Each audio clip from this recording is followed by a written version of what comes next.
Good morning, everyone. It's a great pleasure to be here, and let's begin with our first session. The topic is revolution to evolution. Before this, I'll just want everyone to just chant Gayatri Mantra before we start this session, and then we'll start with this session. Please chant with me.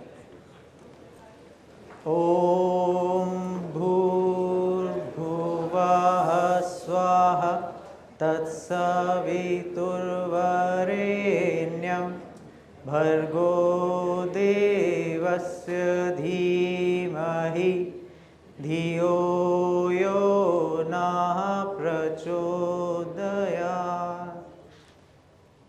Thank you. Revolution to evolution, the core theme that we have today. So that's the topic that I'll be discussing with you all. Revolution to evolution. So that's the topic that we'll be discussing today, where we will be introducing a framework called BIZS, the one operating system that can drive industrial evolution and personal revolution. So what is the question of our time? We stand here in 2025, and if we think about 2050, what do you think would be the future in that year? That's one question that all of us would have in mind. Imagine the world. So there are two trends right now which are out there. One is the trend on business, where businesses are growing, there's a big revenue upsurge, profits are increasing. On the other hand, there is another aspect that will grow by 2050. What could that be? Maybe is the burnout rate also increasing? How many of us feel that the burnout rate is increasing? Do we feel resource depletion is also increasing? Do we feel the distrust in institutions are also growing? And largely, do we feel the inequality is also growing? So we have two paths right now which are running in parallel. One is the way it should have happened through industrial revolution, where businesses are growing, revenue is growing, and the other, not so good, not so happy, where inequality is growing, burnout is growing, natural depletion is happening, and both are happening parallelly. And we sit in 2025 where we have a chance to take either this direction or this direction. The question is there something in between? Is there something that can be done so that the growth is inclusive, the growth is holistic, and the growth takes care of your revenues also, but the growth also takes care of your personal growth and personal happiness? So that's something that we'll see today, because that will help us take us to the alternate future, where if we see, the businesses will thrive, the kind of businesses that we have will thrive, but the business will not be there on the cost of our collective well-being, where ambition meets awareness and growth walks hand in hand with groundedness. A future where the software running our society isn't outdated but is upgraded. Now, before I start, I just want all of us to go back 200 or 250 years, when the industrial revolution was starting, and this revolution came with a promise. This revolution came with a promise of abundance. This revolution came with a promise of convenience. But today in 2025, when we look back over the story of last 200 or 250 years, do we feel it has lost its compass? So firstly, let's look at what is the mindset behind industrial revolution. And it's a great story. It's a story that has catapulted humanity to another level. So what was the mindset behind industrial revolution? One, minimal input, maximum profit, which would mean efficiency at any cost. And I repeat, efficiency at any cost. Second, less time, more convenience, which would mean speed over sustainability at any cost.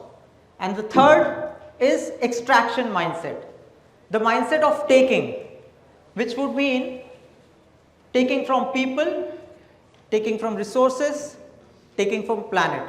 So these are the three core pillars of industrial revolution. Now, while I would say the intended theme was nice, the aims were nice, but because of these three pillars, there are some unintended consequences. What are these unintended consequences? Let's start. Now, instead of solving human problems, if we look very closely now, industrial revolution has scaled them. What began as a promise of relief became a pursuit of individual returns, not collective returns, individual returns, leading to profound imbalance. What did it lead us to? Human happiness is declining. Secondly, the environment is worsening. We all know we unfortunately have a day called Earth Overshoot Day, which basically signifies that the consumption that is happening is more than the production that is supposed to happen. Third, trust and empathy are fractured all over the world. And as we move forward, this has created an imbalance of 3E: ecological, emotional and ethical imbalance, demanding a new approach. And I want to stress on the word demand. There is a word revolution and then there is a word of evolution. When does evolution happen? And if we go to the next slide, when does evolution happen? Evolution happens when your existence is under threat. If you don't change, you perish.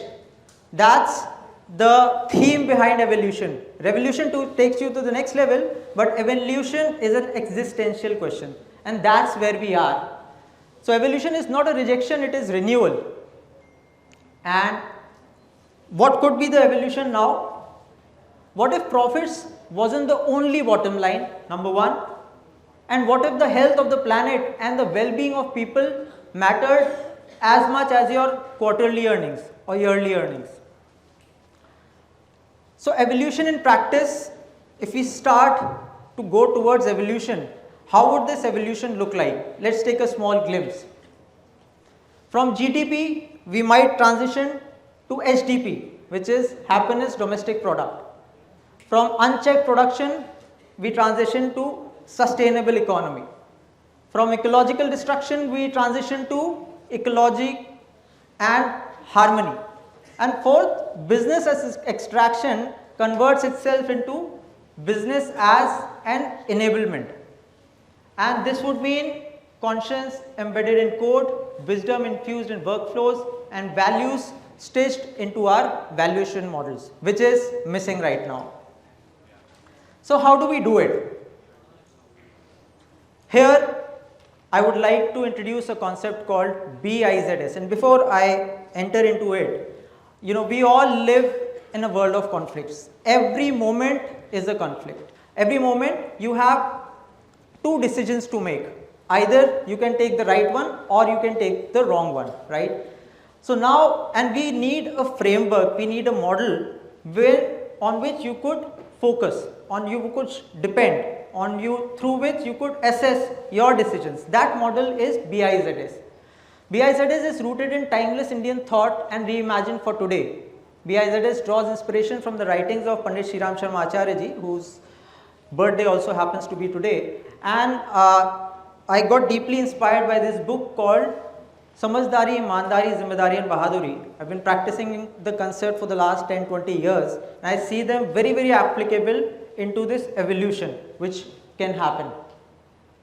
So what is Bahaduri? B stands for Bahaduri, that is righteous fearlessness. I stands for Imandari, which is integrity inside out. Z stands for Zimmedari, which is holistic responsibility, and S stands for Samajhdari, which is discerning wisdom. This could be taken as a framework which we could apply in our personal life and which would ultimately come out in our professional life also, our life in the industries and businesses. So this is not a management jargon, it's an operating system for life, leadership and evolution. Going slightly into each of these characteristics, B for Bahadri, it's not a bravado, it's the inner strength, the absolute fearlessness that you have when you want to say no, basically against anything which is against the ethics, against the values that you are trying to follow in our life. Is the courage to say no to unethical deals, walk away from toxic collaborations, and speak up when silence seemed like a safer option. I'll just give you a very small example. I was an entrepreneur and we had raised 2 rounds of funding. We were there on the 3rd round of funding, and if we could do it, that's great. If not, our shop will be closed. And we had this one offer from an entity somewhere in Central Asia, more than what we had wanted. The offer ran into millions of dollars, but we didn't take it. And the reason I'm sharing with all of you is that it looked suspicious. You know, in financial transactions, there are all sorts of things happening in the back end. And ultimately, we kind of took that thing into our stride, and we said no, we will not be, going forward.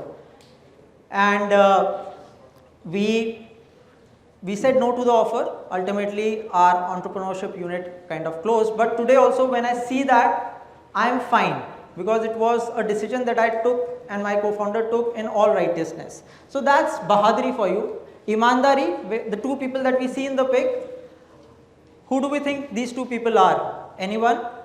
Is the same person, absolutely. Is the same person. One person who is your outside and the other person who is in your inside. If you talk about all the maladies that are going around us, that happens because the person inside and the person outside are not on the same level. So Imandari is not just a good quality, it's a smart strategy. It means our actions match our words, fostering consistency in all discussions in the vibrant marketplace. This builds trust, leading to loyalty and a lasting legacy. A few examples here. Providing transparent commitments to clients grounded in reality, courageously acknowledging errors and upholding our values. Again, I want to share a very, very personal example here, what I mean by Imandari. We all speak of gender equality. We all speak of giving equal respect to males and females both. I realized a few years back that in the very private conversations that we have with each other, unfortunately we are raised in an environment where verbal expletives are a normal part of our lives, right? And I realized that even in the most private of the conversation, if you're using those words, you're not being truthful to yourself. And many, many years back, I decided to kind of completely quit, even at the most private of the moments, with the closest friends, over whatever. And not only that, not even thinking, in terms of any such word.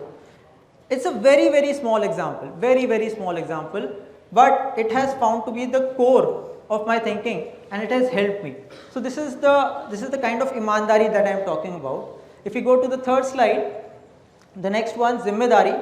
So Zimmedari, the concept is, we have got 4 planks. In Hindi we call Vyakti Nirman, Parivar Nirman, Samaj Nirman and Rashtra Nirman. And so what Zimmedari is, sometimes on Zimmedari we just tend to focus on me or my family. But the concept of Zimmedari is that we have a Zimmedari towards our society and the family and the nation also. Giving a small example from my life, that once this concept was clear, for the last many, many years I have been devoting about 2 to 3 hours daily on social issue, whether I was the CEO at AltoView or whether I was heading the India business at 99acres. And the thing that I have seen is many people start to come and help you in those endeavors. We were creating audiobooks for the society, and right now as I speak there are about 1000 audiobooks which have been created. So that's there. And last one, I'll just take 30 seconds in the next part, Samajdari.